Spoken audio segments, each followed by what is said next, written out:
सुभान अल्लाह रिवायतों में ये मजमून मिलता है कि जब कोई, चल इसको एक और चीज से रिलेट भी कर देता हूँ। बाज़ औक़ात ये भी लोग कह रहे होते हैं यार मेरी दुआ तो कबूल नहीं होती। एक दोस्त है वो नमाज भी नहीं पढ़ता, वो रोजे भी नहीं रखता, काम भी उल्टे करता है, उसके सारे काम सीधे, मैं नमाज भी पढ़ रहा हूँ, रोजे भी रखता हूँ, सदका खैरात भी करता हूँ, मेरे काम बड़े मुश्किल से होते ही नहीं, मसला हल नहीं होता। शैतान है ना वसवसे डाल रहा है। अब सुनो, रिवायतों में आता है कि जब कोई फासिक, फाजिर, काफिर अल्लाह से दुआ करता है ना, अल्लाह फरिश्तों से फरमाता है इसका काम जल्दी कर दो, मुझे इसका मांगना पसंद नहीं आ रहा, जिसको जल्दी फारिग करो। और जब अल्लाह का कोई प्यारा अल्लाह से दुआ करता है ना, अल्लाह फरिश्तों से फरमाता है इसका काम अभी मत करना, इसको और मांगने दो, इसका मांगना मुझे पसंद आ रहा है, इसका पुकारना पसंद आ रहा है। यार सच बताओ, मैं जो मांगू वो मिल जाए वो अच्छा, या कभी एक बार रब फरिश्तों से फरमा दे कि मेरे बंदे को और मांगने दो, मुझे इसका मांगना पसंद आ रहा है। तो जल्दी नहीं मचानी, मांगते रहिए। सुभान अल्लाह, दुआ मांगने में फायदा ही फायदा, नुकसान नहीं। रिवायतों में आता है दुआ 3 बातों से खाली नहीं होती। अब मैं इसको थोड़ा सा दुनिया की एग्जांपल में समझा दूं कि अगर मैं आपको ये कहूं कि आप जब जब दुआ मांगेंगे ना, 3 गिफ्ट बॉक्स हैं, 3 में से एक गिफ्ट बॉक्स मिलेगा और तीनों कमाल के हैं। अब आप सोचे कितनी दुआ मांगेंगे, हर दुआ में गिफ्ट मिलेगा, हर दुआ में गिफ्ट मिलेगा। अब मैं आपको हदीस पाक सुनाने जा रहा हूं। आका अलैहिस्सलाम फरमाते दुआ 3 बातों से खाली नहीं होती, 3 में से एक चीज जरूर हो जाती है। नंबर 1, या तो वो जो मांगता है उसको मिल जाता है। हम जो मांगते हैं हम उसी को असल में समझते हैं दुआ कबूल हुई ना, कि यार मिला नहीं तो इसका मतलब दुआ कबूल नहीं। आका फरमाते या तो जो वो मांगता है वो मिल जाता है, या उस दुआ की बरकत से उस पर आने वाली किसी मुसीबत को टाल दिया जाता है। तीसरे नंबर पर फरमाया या उसके लिए कयामत के दिन सवाब जमा कर दिया जाता है।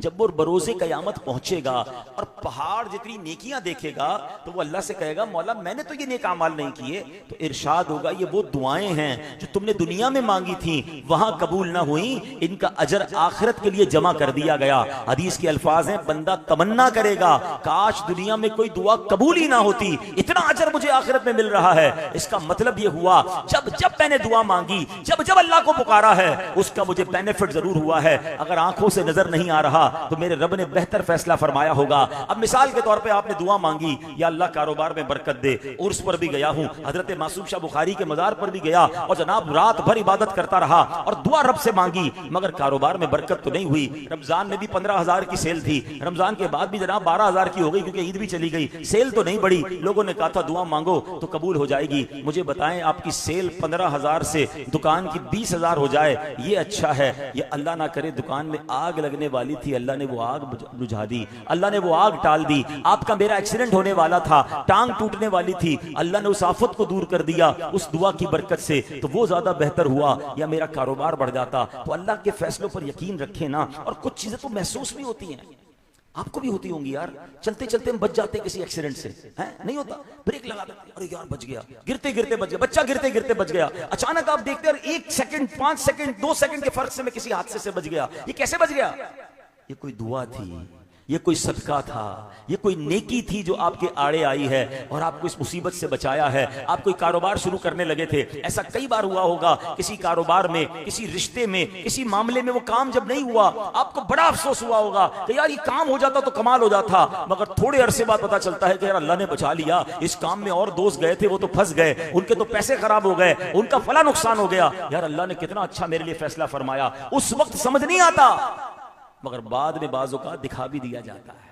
तो यकीन करें ना अल्लाह पर, ठीक है। तो पहला मदनी फूल क्या सीखने को मिला कि उम्मीद नहीं छोड़नी है। दूसरी बात, जब भी उम्मीद के साथ रब्बे करीम की बारगाह में खुलूस से नीयत और सिद्क के दिल से दुआ की जाए, वो दुआ जरूर कबूल होती है। देखे ना हजरत मरियम ने क्या दुआ की थी, हजरत मरियम की वालिदा हन्ना ने क्या दुआ की थी रहमतुल्लाहि ताला अलैहा, के बुढ़ापे के बावजूद ऐसी उम्र में औलाद नहीं होती, अल्लाह ने बेटी अता फरमाई और बेटी भी वलिया है। और हाल ये हुआ कि दूध पीने की उम्र में ही करामतों का ज़ुहूर होना शुरू हो गया। अच्छा, एक और बड़ी प्यारी बात मुफ्ती अहमद यार खान नईमी रहमतुल्लाहि ताला अलैह मुफस्सिर कुरान भी हैं, उन्होंने इस आयत के तहत बड़ी प्यारी बातें लिखी। आप फरमाते हैं कि कुछ लोगों का अपने आप को दीन के लिए खालिस कर देना जरूरी है। अगर सब लोग दुनिया में मशगूल हो जाएं तो दीन कैसे कायम रहेगा?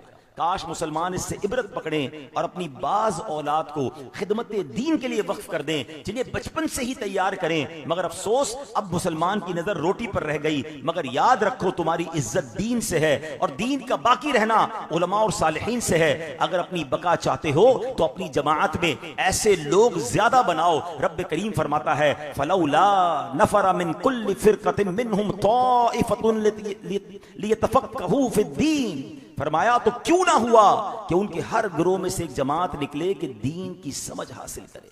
फलौला नफरा मिन कुल्ली फिरकतिन मिनहुम ताइफतुन लियतफक्कहू फिद्दीन। अब सोचिए, यानी एक जमात होनी चाहिए तुम्हारे अंदर, कुछ लोग होने चाहिए जो दीन के लिए वक्फ हों, दीन को सीखें। आज लोग क्या कहते हैं, यार फैमिली में एक डॉक्टर होना चाहिए, फैमिली में एक वकील होना चाहिए, फैमिली में जनाब कोई ऐसा बंदा हो जिसके असर और रसूख हो। सच्ची बात यह है, फैमिली में एक आलिम दीन होना चाहिए। हाँ इंशाअल्लाह घर में आलिम होगा, पूरे घर का नक्शा बदल देगा। हम दुनिया के पीछे भाग रहे हैं जो फजीलत उलमा की हैं। हदीस में मजमून मिलता है कि कयामत के दिन जब और लोग जन्नत की तरफ जाएंगे, उलमा को कहा जाएगा रुक जाएं और लोगों की शफाअत करें, अपने साथ जन्नत में ले जाएं। अगर मेरा बेटा आलिम हुआ, मेरी बेटी आलिमा हुई, मेरे खानदान में कोई आलिम हुआ और मैंने उसको आलिम बनने में मदद भी की हो, इधर तो हौसला तोड़ते हैं लोग, मौलवी बन के क्या करेगा भाई। कुरान कह रहा है कम से कम कुछ लोग तो अलग करें हमारे घर से। अच्छा फिर करते क्या है, ये भी बड़ा मसला है। फैमिली में अगर किसी को आलिम या मदरसे में भेजना है ना, हाफिज बनाने के लिए मदरसे भेजना है, तो बच्चा भी वो भेजना है जो हमारे काम का नहीं है। क्या करेंगे, मिसाल के तौर पर किसी के 4 बेटे हैं ना, एक बेटा बड़ा होशियार, हिसाब किताब में बड़ा माहिर, कहते हैं इसको तो अकाउंटेंट बनाएंगे, इसको हिसाब बड़ा अच्छा आता है। दूसरा बेटा वो जरा घर के पुर्जे उर्जे भी ठीक कर लेता है, इसका दिमाग बड़ा चलता है, इसको इंजीनियर बनाएंगे। तीसरा बेटा सबक में बहुत पक्का, इसको डॉक्टर बनाएंगे। चौथा किसी काम का नहीं, ना सबक याद कर रहा है, रोज शरारतें कर रहा है, चीजें तोड़ रहा है, समझ भी इसकी थोड़ी कम है, इसको मदरसे में डाल दो। यानी बच्चा भी अल्लाह की राह में वो देना जो हमारे काम का नहीं। होना क्या चाहिए, सबसे बेस्ट बच्चा, बेहतरीन बच्चा जो सबसे होशियार हो, बंदा कहे कि इंशाल्लाह इसको आलिम बनाऊंगा, पूरी दुनिया में जाके दीन का डंका बजाएगा।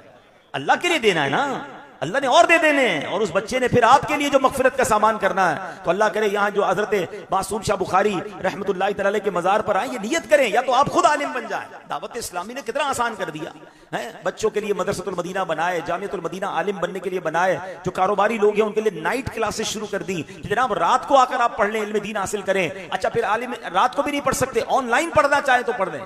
यानी देखें, जिस अल्लाह के वली से आप मोहब्बत करते हैं ना, एक बात याद रखिए, अल्लाह ने किसी जाहिल को अपना वली नहीं बनाया।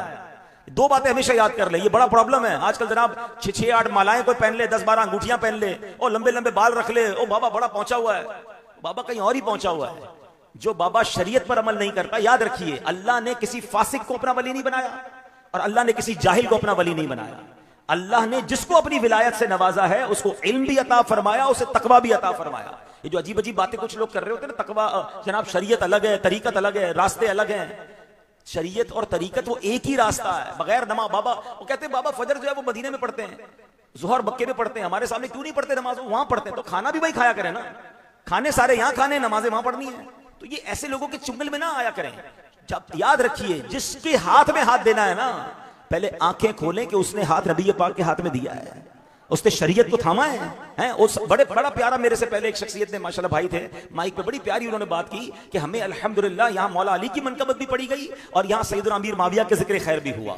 तो ये हमें असल हमारा जो इसको कहते हैं पैमाना ये है कि हमने उसका दामन थामना है जिसने अल्लाह का, अल्लाह के रसूल का, सहाबा का, अहले बैत का, औलिया किराम का दामन थामा है। सबके लिए अदब वाली बात करता है कि नहीं करता, ये पहले देखना जरूरी होता है। तो आज हम जो बात कर रहे हैं कि अपने ये प्रॉब्लम पता है क्यों है, हम इल्म सीख नहीं रहे तो लोग हमें पागल बनाते हैं। लोग जनाब जहालत की वजह से हमारे बहुत सारी मासूम तो नहीं कहूंगा, बेवकूफ लोगों को ले जाते हैं। अगर हम इल्म दीन सीखने वाले बने तो कुरान और सुन्नत के जरिए समझेंगे भी और समझा सकेंगे। जो लोग करामत का इनकार करते हैं, मैं उनसे सवाल कर रहा हूं। मैंने आपको अल्लाह की किताब पढ़कर सुनाई है, हजरत मरियम अल्लाह की नबी है? नहीं है, नबी तो हो नहीं सकती, मर्द नबी होता है ना, तो वो क्या है, वो वलिया है।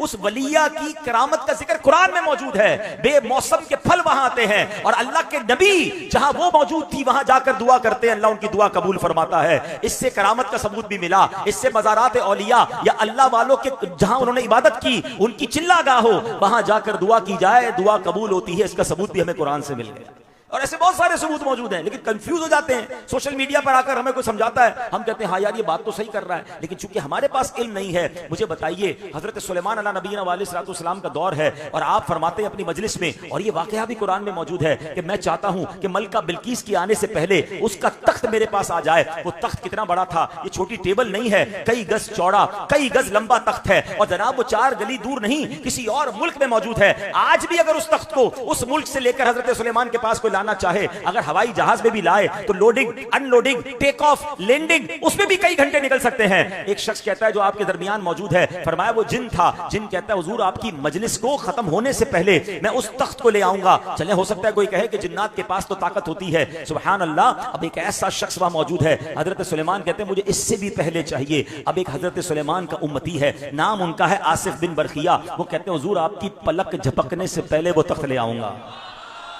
ये वाकया किसी की स्टोरी बुक में नहीं, अल्लाह के मुबारक कलाम कुरान मजीद में मौजूद है। और होता क्या है, कुरान कहता है अभी बात पूरी होती है, अभी ये गुफ्तगू हो रही होती है, और बल्कि बिल्कीस का तख्त जो है वो हजरत सुलेमान के सामने मौजूद होता है।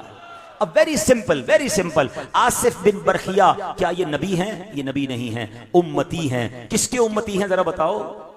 हजरत सुलेमान अलैहिस्सलाम के उम्मती हैं, यानी उनकी उम्मत के वली हैं, उनकी उम्मत के उम्मती हैं और वली हैं। अब सिर्फ सवाल ये करूंगा, हजरत सुलेमान अलैहिस्सलाम की उम्मती करामत दिखाएं, उसका जिक्र कुरान में मौजूद है। मेरे आका तो हजरत सुलेमान के भी आका है ना, वो तो इमामुल अंबिया है ना, उनका मर्तबा तो सबसे ज्यादा है। हजरत सुलेमान के आका जनाब रसूलुल्लाह अलैहिस्सलाम हो, और मेरे आका का उम्मती अगर शेख अब्दुल कादिर जिलानी करामत दिखाए तो किसी को क्या एतराज हो सकता है? अरे दाता हुजूर अगर करामत दिखाएं तो क्यों एतराज होता है? बाबा फरीद करामत दिखाएं तो क्यों एतराज होता है? बात यह है कि हम इल्म नहीं हासिल करते, वरना ये कुरान से करामतें साबित हैं। अच्छा, कुछ भोले भाले लोगों को कोई कहता है अच्छा जनाब चलो बात आपकी मान ली, हजरत सुलेमान की उम्मती की करामत का जिक्र तो कुरान में मौजूद है, गौसे पाक की करामत का जिक्र कुरान में क्यों नहीं है? दाता हुजूर की करामत का जिक्र कुरान में क्यों नहीं है? बंदा शायद इल्म वाला ना हो तो कंफ्यूज हो जाता है। हाँ यार, जब हजरत सुलेमान की उम्मती की करामत का जिक्र है तो गौसे पाक का भी होना चाहिए था, दाता हुजूर का भी होना चाहिए था। उस बेचारे को कोई समझाए कि दाता हुजूर और बाबा फरीद जो हैं वो नबी पाक के बाद इस दुनिया में आए हैं। कुरान पहले नाजिल हो चुका है, जब कुरान पहले नाजिल हुआ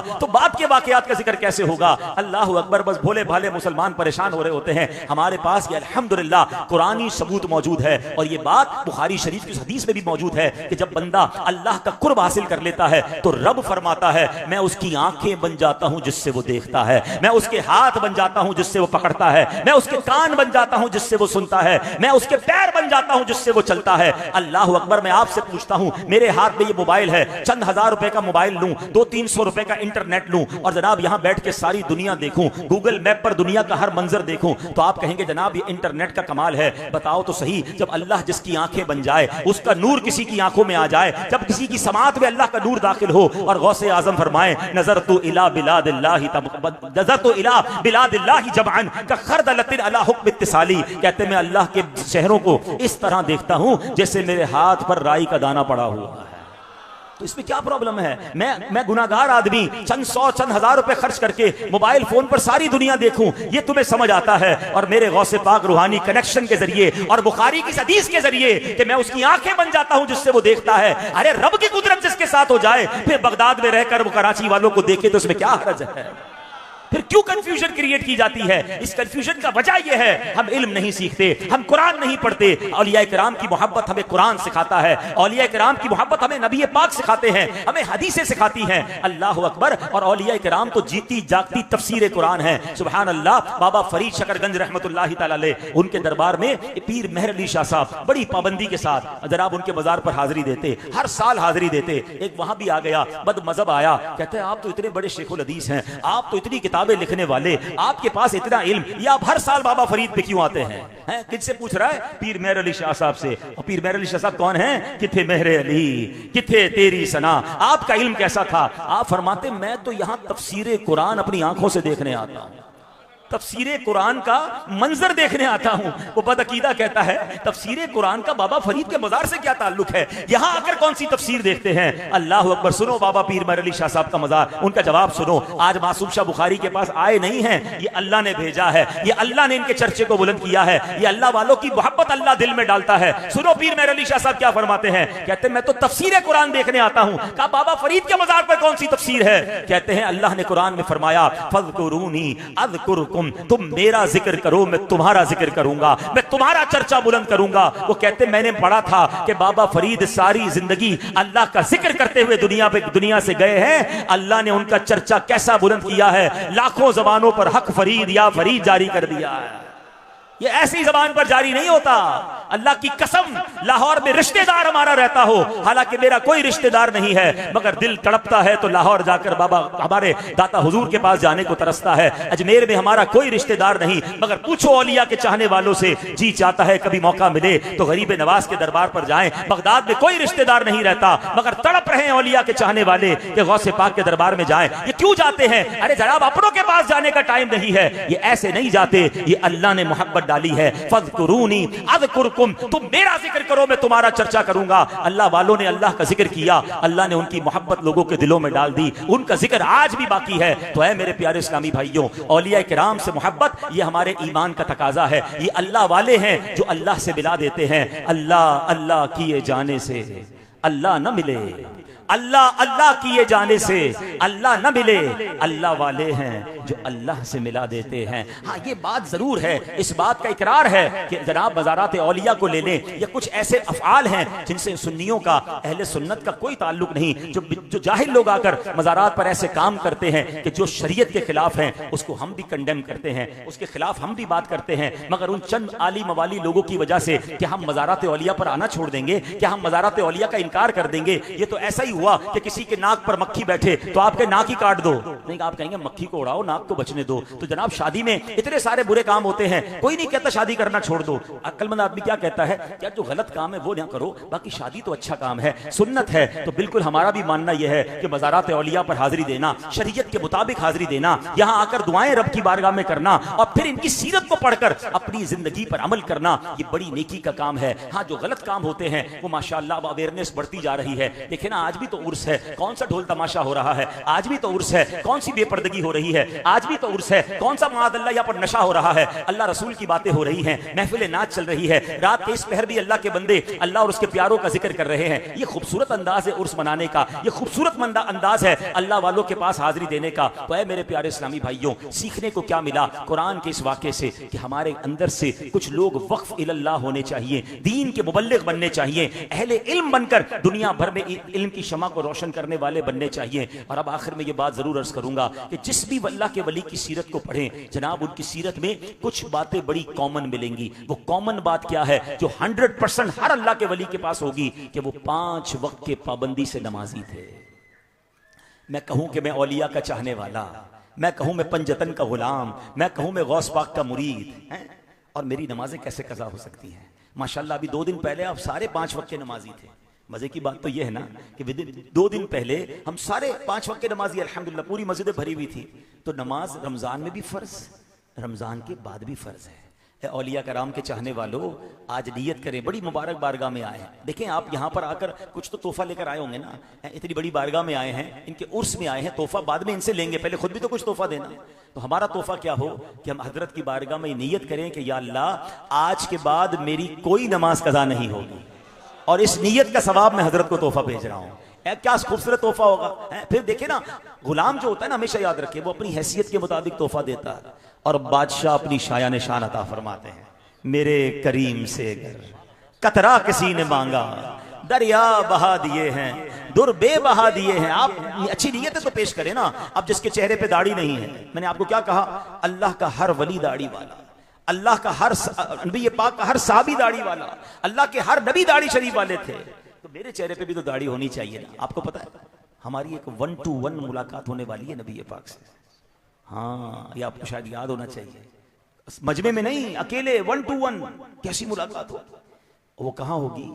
वो मुलाकात हम सबकी कब्र में होगी, और उस वक्त कोई और नहीं होगा, हम होंगे और हमारे आका अलैहिस्सलाम होंगे इंशाअल्लाह।